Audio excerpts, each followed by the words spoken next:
Francis. Gosh, I already told you my background. Put it to your mouth. The housing movement for a very long time. First as an organizer, and then as director of Cooper Square Committee, and later on as director of Cooper Square Housing, and then director of Cooper Square COT.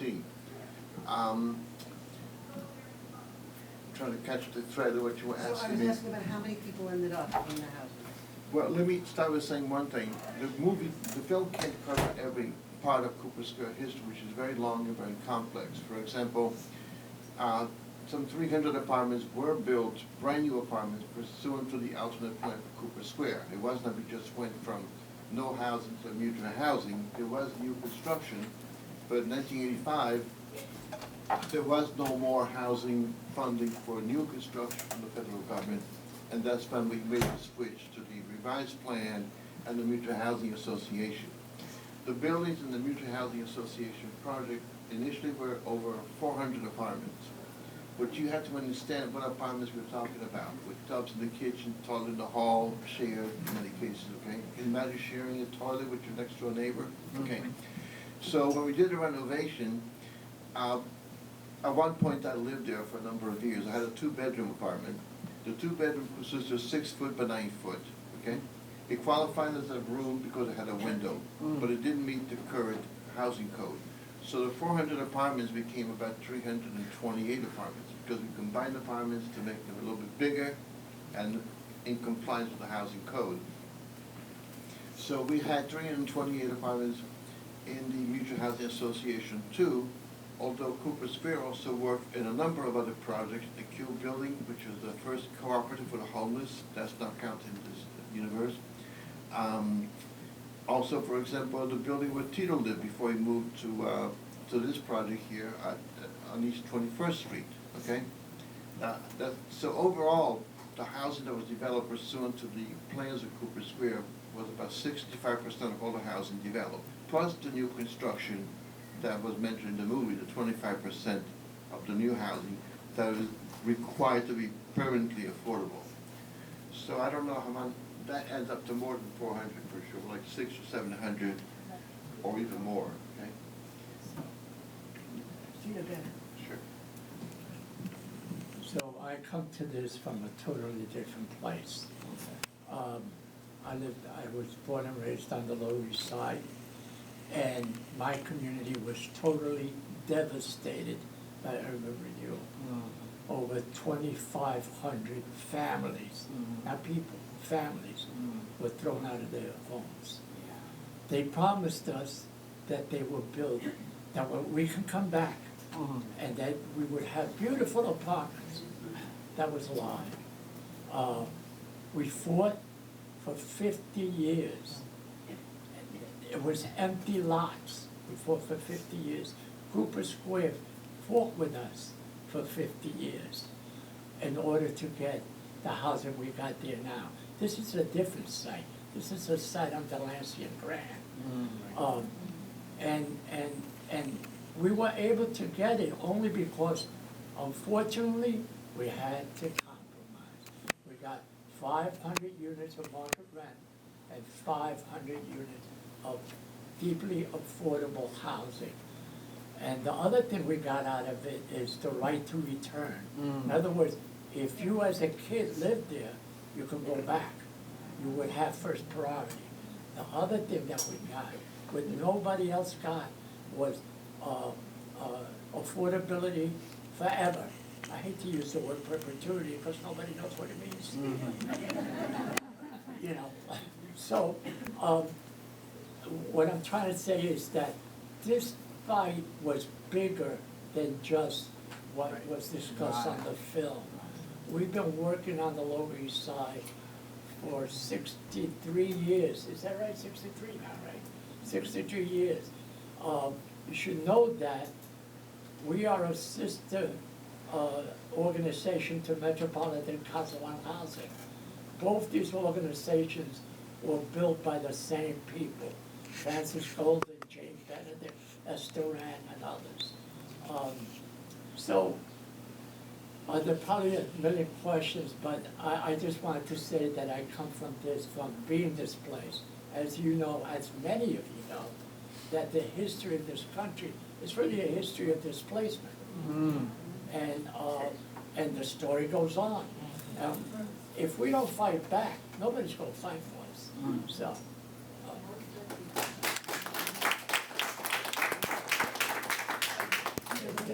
Another question. I have a question. Go ahead. I would like to ask the question of us who live in Prince South or don't and who are in the audience. And I asked the LEAPS committee and they said, we can speak. You remember what he said in the beginning. Are we ready? I just want us to close our eyes or think inside ourselves. Are we ready? Because this is coming. This thing that they said in 1 week is going to be going up is not affordable. It's 70% unaffordable. So I just want to get a little rabble rouse up here and here. Can I hear a little amen? All right, okay. So I think we have things to address from, LEAPS if we are able to speak on that. Because this is just the beginning of how I want to tell the filmmaker an idea and see what the filmmaker says. That, you got people in here who would like to tell you a few things so that maybe it could go out into the YouTube or the world of the public so we can save places like mutual redevelopment housing here on West 27th, 28th, where it is. Because we could support the film and then you could support us with how to keep New York City still a place where you can have meetings like this. So many people are in Jersey, Long Island, or upstate because they can't live in the city anymore. So we have to at least keep this as a place where people can have meetings and some of us can live. Would you think about that, filmmaker? Would you at least give that consideration? No, it's a good idea. I think the thing is, it needs to have collaboration across the board. The underlying pin in this is Cooper Square was a part of a coalition. So that's what it is. You have to organize. And the more you do it, people come out. That's what it is. I'd like to answer your question this way. Hold on. You wanna Wait for the mic, Tito. I don't need a mic. No, but it's on record. He's recording. So I'd like to answer your question this way. If you want to organize around what's happening in this neighborhood, join LEAPS. People should join LEAPS. That's what we do.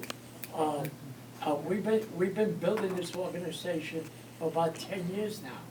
And we're not, the forces are incredible. I mean, Hudson Yard is there and the developers are salivating at the mouth looking at Penn South. We already saw what happened with market rate housing down the block. So if you want to fight this fight, then you've got to join an organization because individually you can't do it. Go ahead. I can add 2 cents also to the discussion. You have to keep in mind, I don't think it's fully reflected in the movie, but it's no fault of the movie because there's only a limited amount of time, that you need to look at what makes up your community, okay? Amongst the accomplishments of Cooper Square that there was no time to mention in the movie, for example, the creation of the Bowery Residence Committee, which is the largest homeless organization in New York City, okay? Is the creation of the Lower East Side People's Federal Credit Union, which is successful in Lower East Side to such an extent that they opened up a branch in East Harlem and also in Staten Island. And it's also the success of working in coalition in which we were able to secure, working with the Joint Planning Council, 1,000 units of low-income housing in the area east of Avenue A, which is also permanently affordable. That could not be done by Cooper Square alone. It was done pursuant to working with a coalition that included housing organizations, settlement houses, churches, synagogues, and that's what needs to be done in order for you to win. You have to build your power from within, and you also have to align yourself with progressive organizations and political organizations to make it happen. Could you tell a little bit about the legislation now that's pending? You really Just 1 minute. Katya, can you repeat your question to him? Because I said, I'm asking you, Val, to let everybody know about the legislation that's pending now in front of the city council to make it easier to form CLTs. Yes, I can put also in a very important context. In order to have permanent affordability, you need to decommodify the housing, okay? And what that means is, like in the Cooper Square example, you could have a cooperative or you can have rental housing, but it has to be a non-profit cooperative. Otherwise, after 1 generation or 2 at the most, the housing will no longer be affordable. Cooper Square MHA and COT and a new organization of which Tito and I are co-founders along with Katya. It's called This Land Is Ours Community Land Trust. Repeat, please. This land is ours, Community Land Trust. And we're working in coalition with a citywide organization called the New York City Community Land Initiative that is now has been instrumental in creating over a dozen COTs in all the 5 boroughs, including Staten Island and Queens, in which we're trying to get legislation passed called the Community Land Act. And the Community Land Act has 3 or 4 major parts. One is they want to create a priority for disposition of city-owned property to community land trusts for nonprofit development of housing, okay? They also want to allow tenants to purchase their buildings or COTs under COPA, that is the Community Opportunity Purchase Act, which is city legislation sponsored by our council member Carlina Rivera and a majority of the city council, but we don't have a veto-proof majority, and you know the mayor is not supporting that. And there's also legislation pending at the state level called TOPA, Tenants Opportunity to Purchase Act, which would require the landlords, before they sell that property in the open market, have to offer it to tenants to give them a chance to purchase, okay? And we also want to do away with the tax lien sale, which means that if your property falls behind in the real estate taxes, it can be sold in the open market, auction off.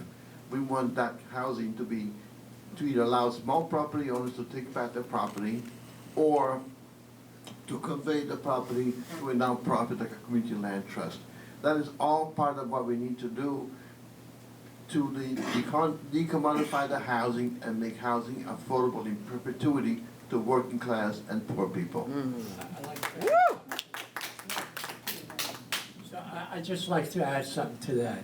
I'm requesting from people here to lobby your legislator, Eric Boucher, our councilman, to push for community land trust, because this neighborhood is being surrounded by very wealthy people, and they're gonna push us out.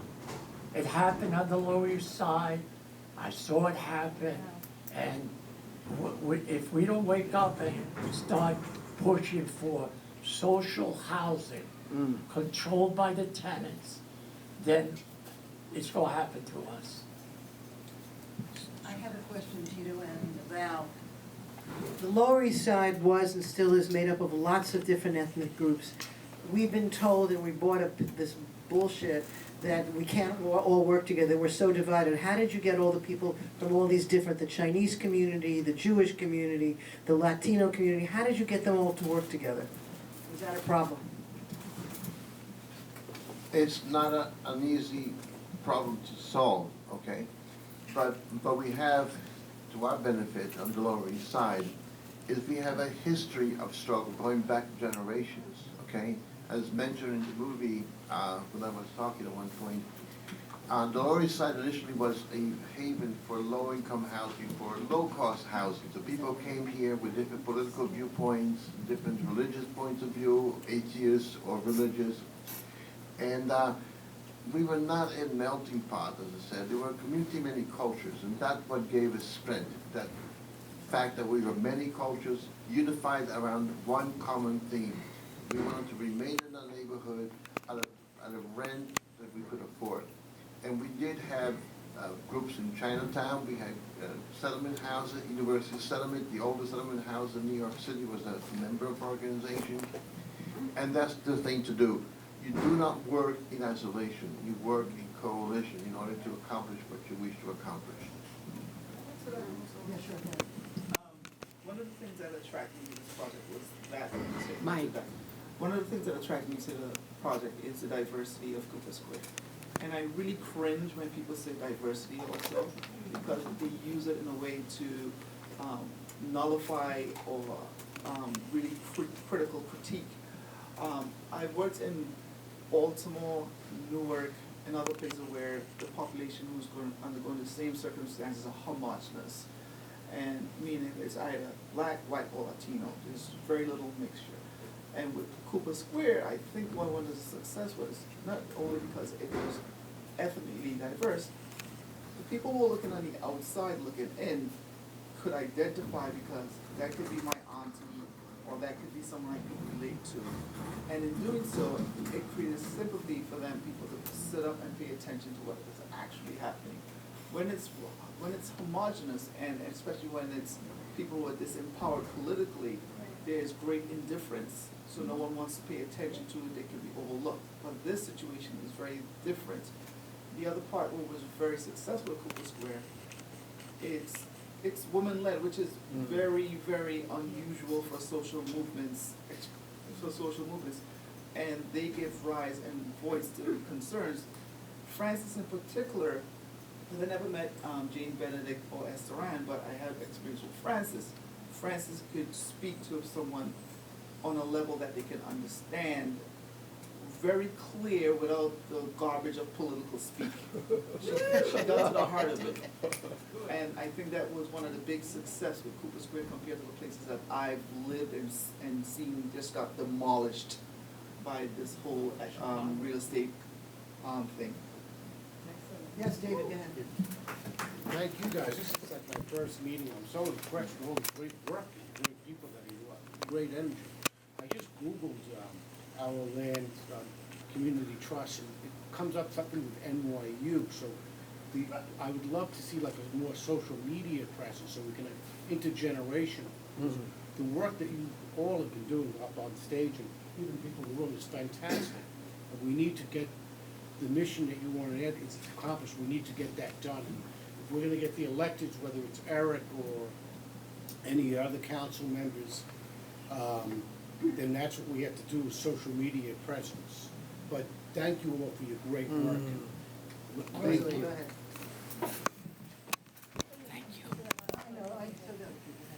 So I thought this was very impressive, and it made me think and made me be more aware.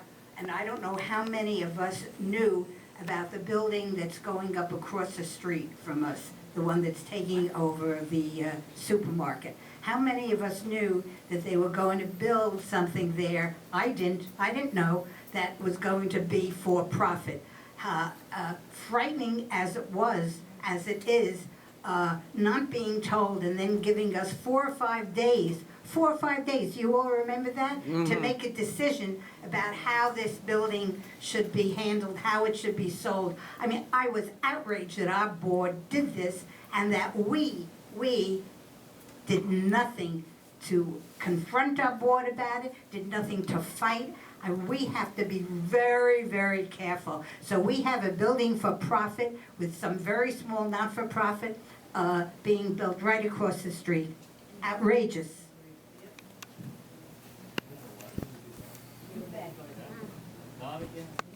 Not again. Yes.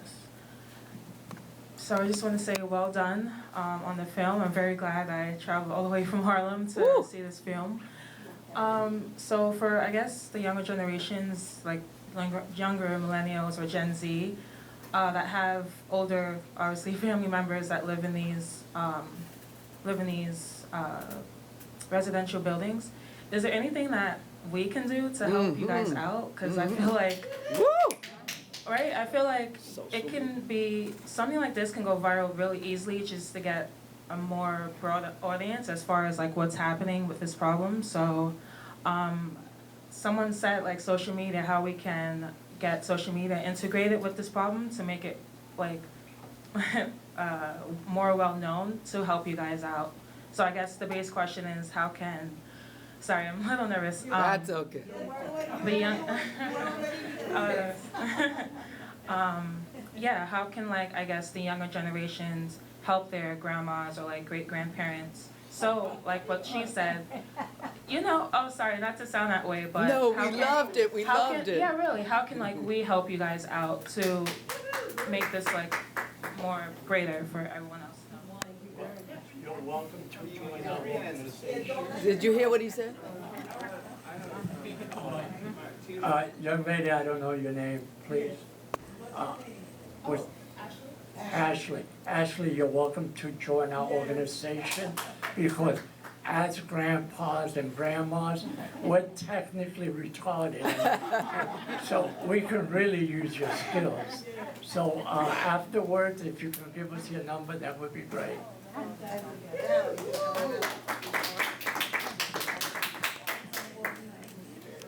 Yeah, I do want to mention a couple of things. First of all, I've just retired from my involvement with the East Harlem Barrio Community Land Trust, but they currently have 4 buildings, including one in central Harlem that's currently being renovated and it's going to be affordable in perpetuity.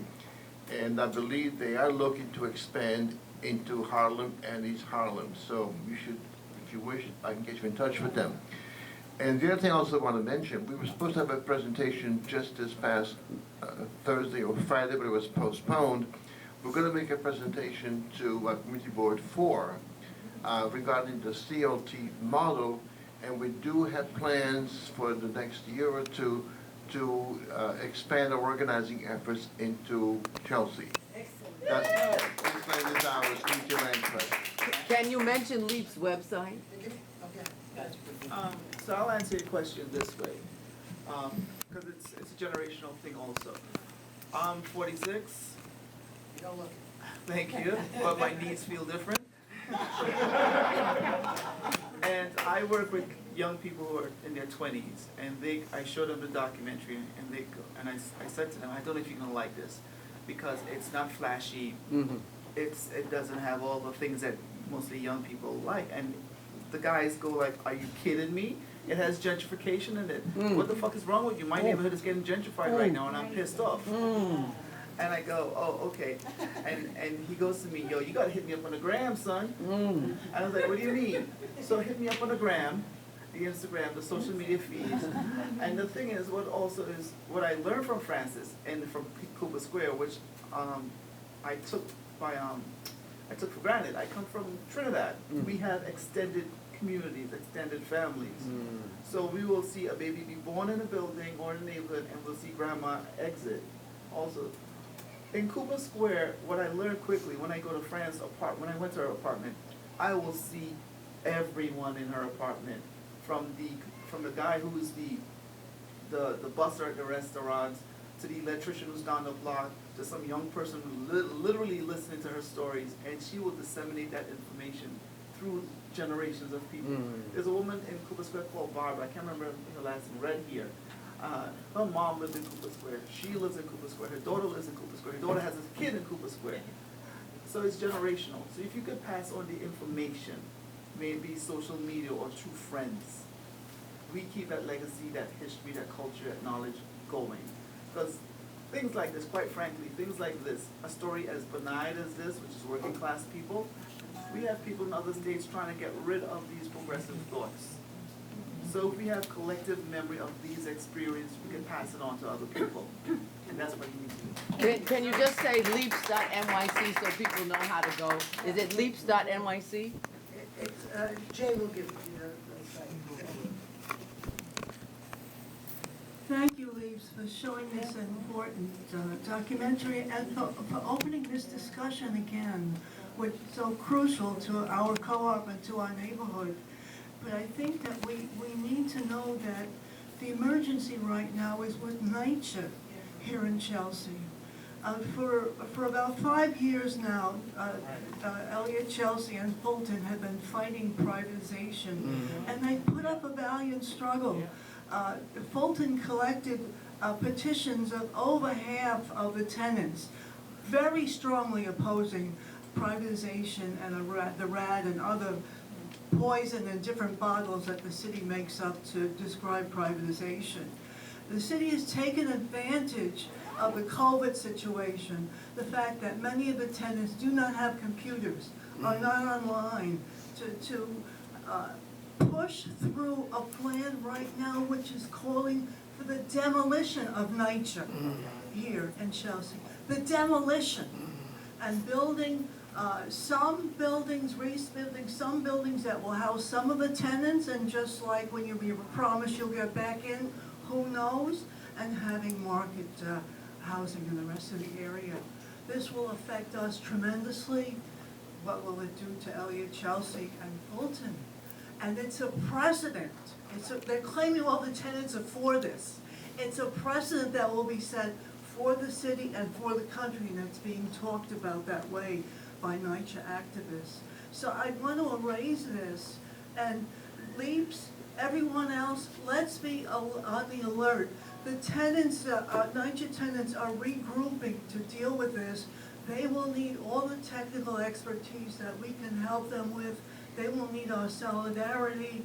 So different ones of us have, these are LEAPS mailing lists, we have a mailing list, others, let's keep in touch and be ready to move on this in solidarity with our NYCHA neighbors.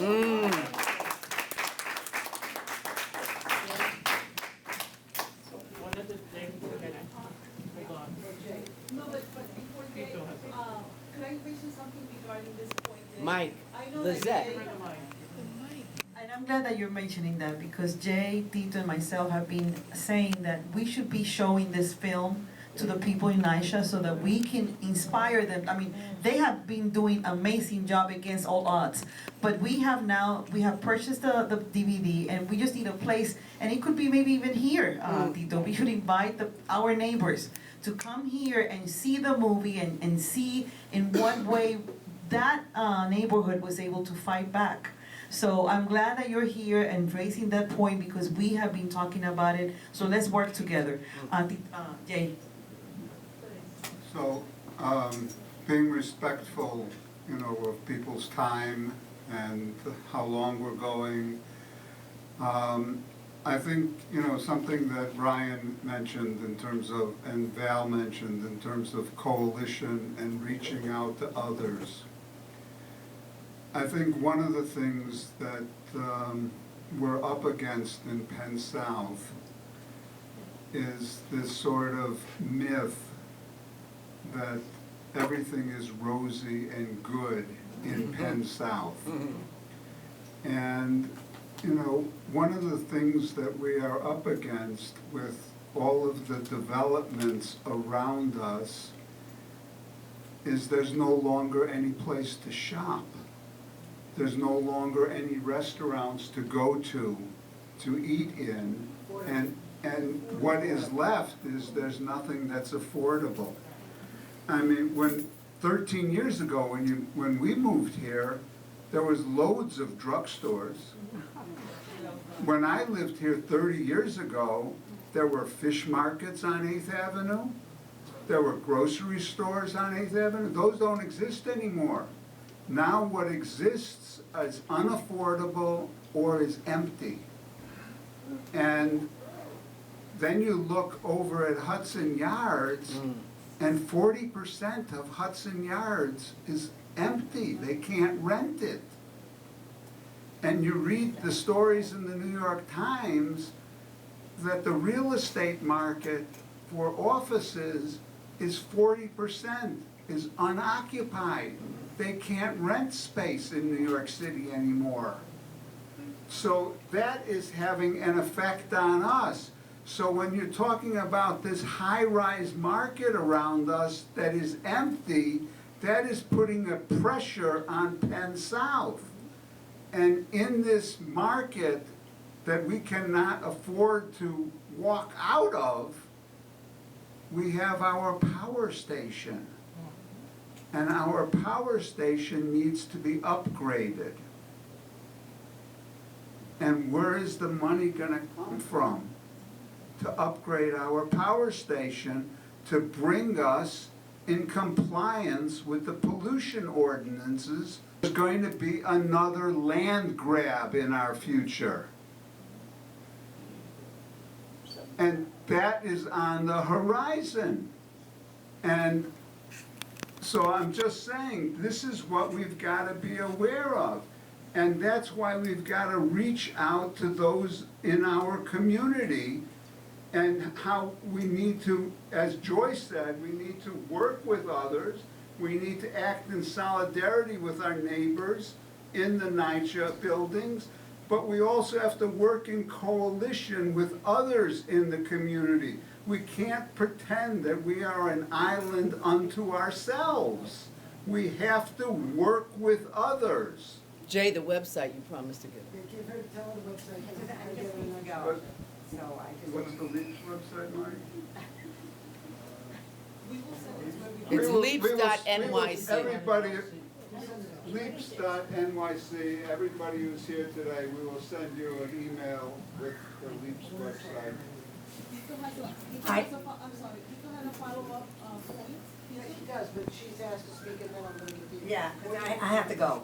I just want to, the one thing we haven't stressed was the new people that have come into our community, and they're all young.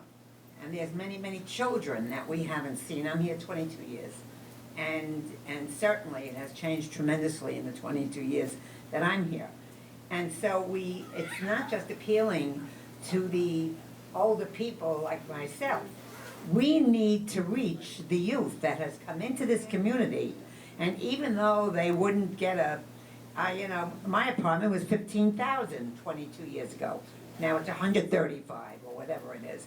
So I think that, but even that is an incredible opportunity for young people to start with families and so on. And they have two people working, husband, wives, and so on. We're in a whole different bubble at this point.